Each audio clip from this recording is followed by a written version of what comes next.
Coucou tout le monde, on se retrouve pour les énergies de la semaine du 22 au 29 mai.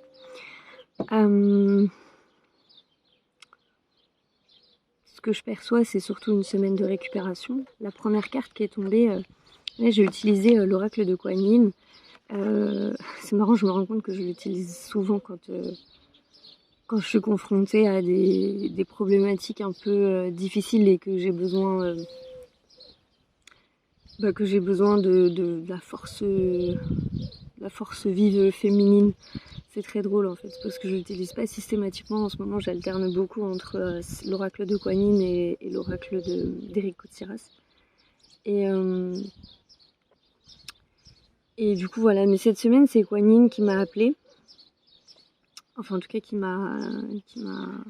je me suis dit que ça serait pertinent de l'utiliser. La première carte qui est tombée, c'est les 10 sœurs de lumière. Et la première chose que cette carte elle m'évoque, c'est la reconnexion. Une profonde reconnexion avec toutes ces parts de nous-mêmes. Il y a quelque chose qui a pu nous chahuter ce week-end autour de notre légitimité et de ce à quoi on avait droit. Et on a pu vivre des situations qui nous pincent peut-être, qui nous font comprendre finalement qu'on ne vit pas encore ce à quoi on a droit et ce à quoi on mérite. Et les 10 sœurs de lumière, elles viennent vraiment nous dire que cette situation, en fait, elle est là pour que tous nos multiples talents refassent surface. Il y a vraiment cette logique-là. C'est marrant parce que la semaine prochaine, il y a vraiment la notion d'incarnation qui résonne. Dans le sens où les 3 cartes de la semaine font vraiment écho. La deuxième, c'est entrer au temple de Jade. Et cette carte, alors de base, dans le livre, elle parle de conflit, mais c'est pas du tout ça qui me résonne. Là, ce qui me résonne pour cette carte, c'est de faire vibrer notre vraie nature. À travers des expériences qui peuvent sembler dissonantes, qui peuvent nous blesser, nous heurter, parce qu'on a vraiment l'impression de ne pas avoir ce qu'on mérite, de pas... de quelque chose finalement d'un peu injuste, ou alors de ne pas être vu par notre vraie valeur. Et je crois que sur la première partie de la semaine, on nous invite vraiment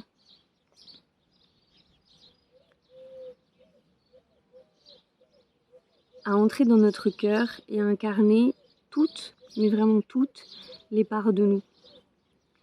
Je vous donne un exemple. Là, je suis en train d'expérimenter le rejet, très fortement, depuis déjà un moment, mais là, de plus en plus fort, et sous des formes différentes. Et en l'occurrence, ce que ça vient titiller, c'est finalement le fait que je doive me sentir autonome, mais bien au-delà de l'autonomie, que je me débrouille toute seule. C'est-à-dire qu'au-delà de la simple blessure de rejet qu'on traverse tous, c'est pas la première fois en l'occurrence que je dois l'expérimenter dans ma vie, mais là, il y a quelque chose un peu qui vient me dire si tu expérimentes encore cette blessure, c'est que t'es encore dans l'attente de quelque chose de la part des autres. Et là, il y a un stop, il y a un ça suffit qui vient, et il y a des forces qu'on récupère. C'est-à-dire que les énergies là, elles nous amènent à récupérer ces forces. À partir du moment même où cette blessure, elle devient un peu insupportable. En tout cas, on en a marre de la vivre, parce qu'on la vit, on la revit, on la revit. Il y a des blessures comme ça qui s'arrêtent pas. Ou peut-être c'est toutes les blessures, j'en sais rien. Mais voilà. Et en fin de semaine, c'est la carte de la dynastie de la mère divine. J'aime bien parce que les chiffres des cartes sont pas du tout anodines là en l'occurrence pour le coup cette semaine. La première carte c'est la carte 33. Donc vraiment le chiffre initiatique, j'ai envie de dire par essence. La deuxième carte c'est le chiffre 11 et le 11 et c'est un maître nombre qui évoque la dualité. Et la dernière carte, c'est le chiffre 8. Et là, c'est l'abondance. Et cette dernière carte, elle m'évoque vraiment dans cette logique et dans cette continuité de travail, du coup, d'aller vraiment explorer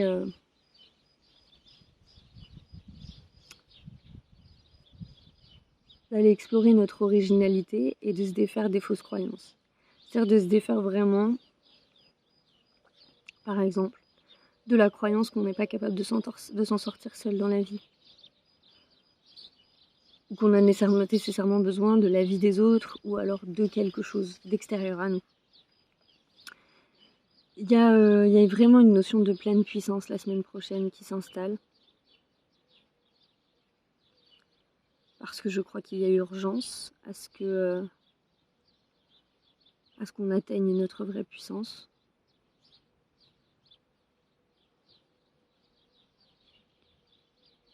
Et une notion d'incarnation.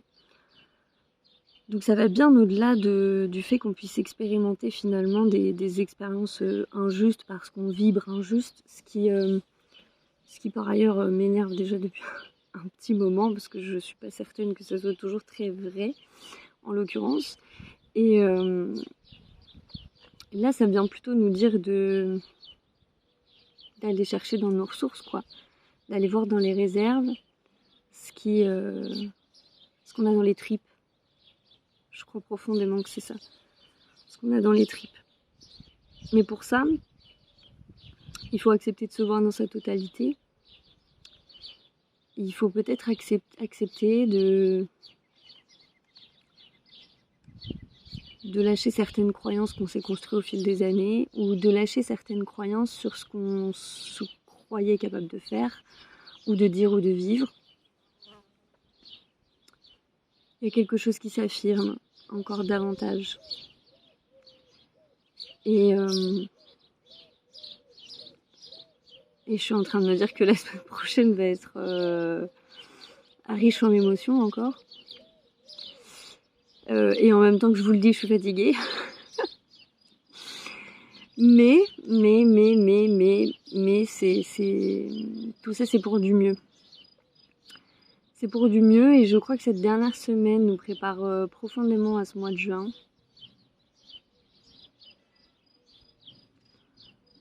Un mois de juin autant couleur. Je vous répète ce que je viens d'entendre, voilà pour le coup. Je suis dans une énergie particulière aujourd'hui parce que je crois que je suis dans cette dualité de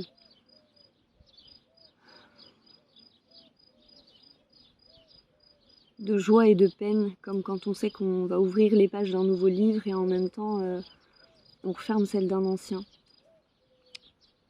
Et c'est tout plein de belles choses et en même temps de nostalgie et en même temps ouais, je crois teinté d'un peu de tristesse. Mais pas une tristesse profonde, quoi. Juste l'effet de cette page qu'on tourne. Je crois profondément que l'ancrage aura une importance très importante la semaine prochaine. Les énergies vont secouer, je pense. Aussi bien au niveau collectif qu'au niveau individuel. Ça ne veut pas nécessairement dire qu'on va expérimenter des choses négatives. Hein.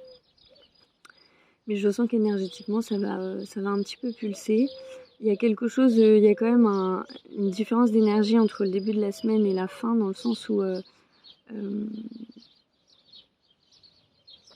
comme je vous l'avais dit, il y a quelque chose qui bascule là au 25. Je ne sais pas ce que c'est encore une fois, je pense que c'est sûrement astrologique, mais il y a une vraie bascule qui se fait. Il y a quelque chose d'entrant là dans les énergies du mois de juin. Je vais le faire en direct avec vous parce que du coup, j'ai envie de comprendre.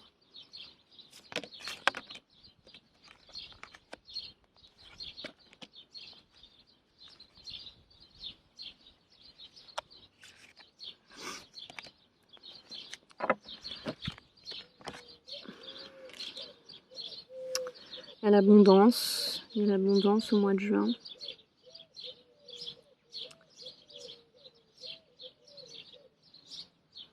Voilà, il y a une révélation de ce qu'on est en puissance. Il y a quelque chose de très fort au mois de juin que j'ai encore du mal à déterminer, c'est marrant. Ça reste assez flou.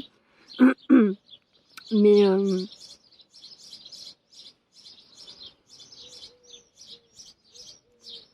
y a des énergies très très très fortes pour ce mois de juin, vraiment très très fortes.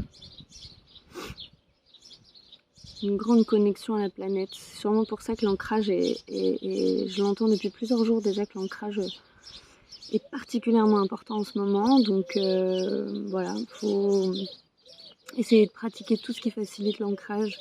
Les balades dans la nature, le sport, la marche, tout. Je crois que ça va être très important de rester ancré dans... J'allais dire dans la matière, mais c'est pas forcément le bon mot pour le coup. mais dans la terre.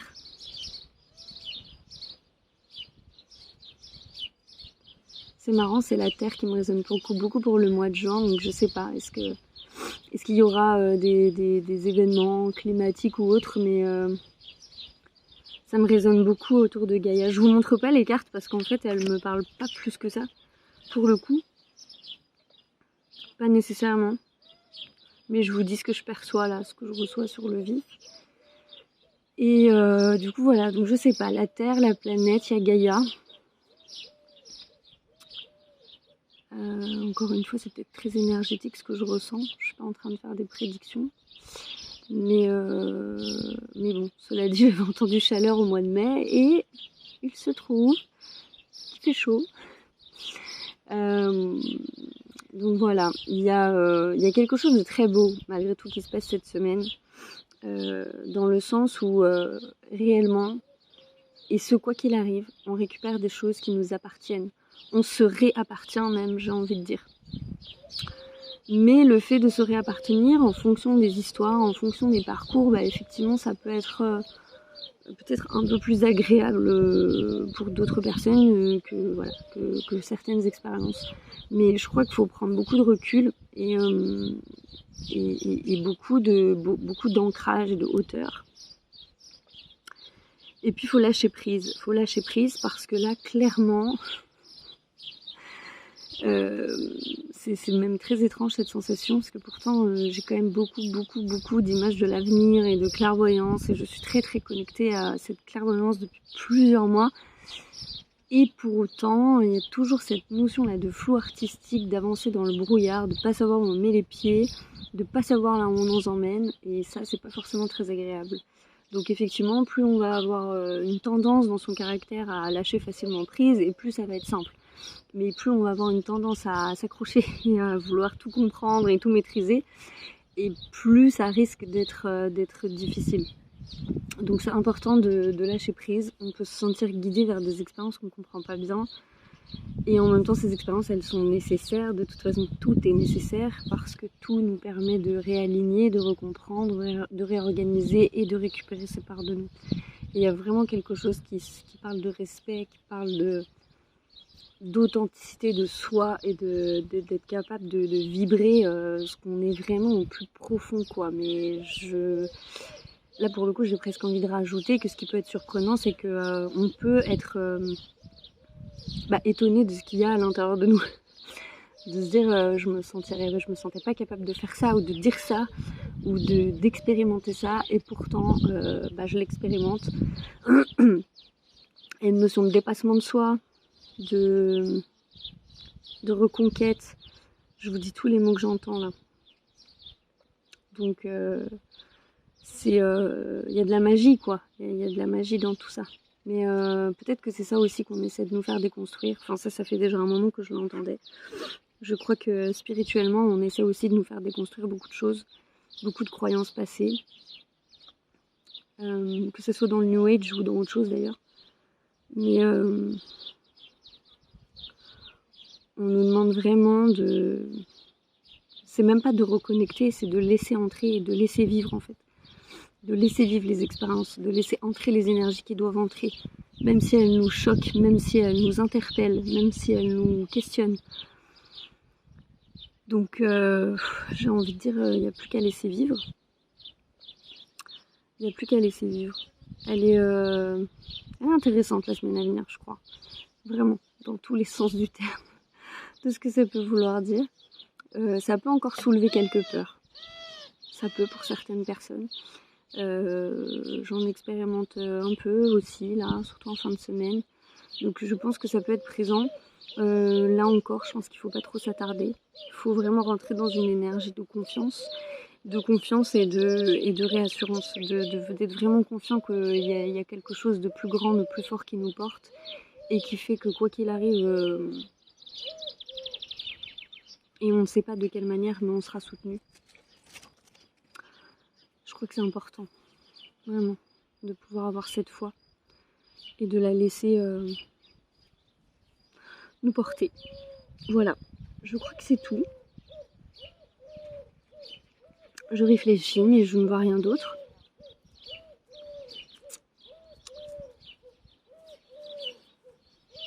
Ouais, ça insiste encore sur l'ancrage, donc ancrez-vous au maximum, vraiment. Au maximum. On peut avoir tendance à relâcher en ce moment sa protection ou son ancrage, et je crois que c'est important de les garder, de s'obliger à se faire des petits moments tous les jours pour se protéger, pour faire les bulles, pour prier, pour voilà, et puis pour s'ancrer aussi. Je crois vraiment qu'au niveau du collectif, ça va être un petit peu dans la même énergie que ce mois-là, mais encore un cran au-dessus, une échelle au-dessus, parce qu'il y a les élections, donc forcément ça va brasser encore un petit peu. Et ouais, je sais pas, il y a Gaïa. Il y a Gaïa, je crois, alors qui va peut-être faire parler d'elle ou vibrer quelque chose, je ne sais pas, mais en tout cas voilà. Je vous souhaite une excellente semaine, j'espère que ça se passera bien, en douceur le plus possible, parce qu'on en a besoin. Et quand ça se passe pas en douceur, faut s'en apporter un peu. Souvenez-vous de toujours, ce mouvement il est toujours aussi valable, c'est-à-dire que les énergies accélèrent, donc nous il nous faut ralentir. Ça peut paraître bizarre, mais tout est paradoxal en ce moment. Et je crois qu'on va atteindre de plus en plus des summums de paradoxe parce qu'on atteint des summums de dualité pour justement se rendre compte que la dualité ne fonctionne pas. Donc on expérimente le maximum de la dualité, donc le maximum du paradoxe. Et ça, c'est pas toujours simple. Et c'est aussi pour ça que ça fait plusieurs mois déjà, ça fait même plus de 2 ans que personnellement j'invite les personnes qui sont très sensibles, qui peuvent être très fragiles, à faire attention à elles et à leur psychisme. C'est très important de préserver son psychisme en ce moment et de faire des choses qui nous ressourcent et qui nous font du bien et qui nous amènent du beau et du pur, parce que sinon ça peut être vite dark side. Donc pour éviter ça, c'est vraiment important d'être cool avec soi-même, quoi. Donc voilà, je vous embrasse très fort, je vous souhaite une excellente semaine et je vous dis à plus tard.